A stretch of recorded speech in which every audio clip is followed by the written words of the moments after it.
महायुतीचे रामटेकमधले उमेदवार राजू पारवे यांच्या प्रचारासाठी मुख्यमंत्री एकनाथ शिंदे नागपुरात आले। आज एकनाथ शिंदे हे लोकसभेच्या पार्श्वभूमीवर नागपुरात प्रचार सभा घेतील। दरम्यान विदर्भात महायुतीसाठी चांगलं वातावरण असून विदर्भातल्या सगळ्या जागा महायुती जिंकेल असा विश्वास मुख्यमंत्र्यांनी व्यक्त केला।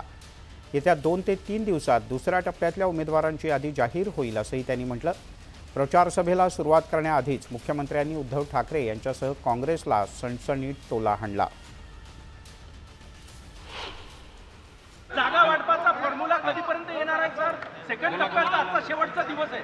आता 2-3 दिवसामध्येच सेकंड टप्प्याचा देखील जो काही उमेदवारीच्या बाबतीमध्ये निर्णय आहे तोही होईल।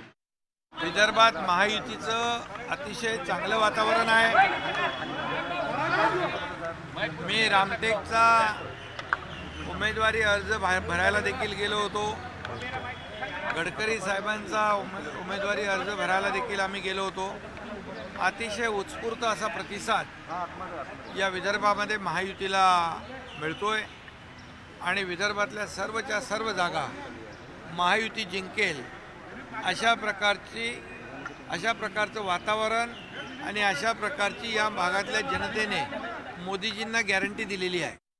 फक्त घरात बसून उंटावरून शेळ्या हाकता येत नाहीत, त्याला प्रत्यक्ष फील्डवर जावं लागतं आणि ते आम्ही काम करतोय। नेत्यासकट, मुख्यमंत्र्यासकट, उपमुख्यमंत्र्यासकट, सगळ्या मंत्र्यांसकट आणि सर्व कार्यकर्त्यांसकट आम्ही सर्व फील्डवर काम करणारे लोक आहोत, ग्रासरूटचे कार्यकर्ते आहोत।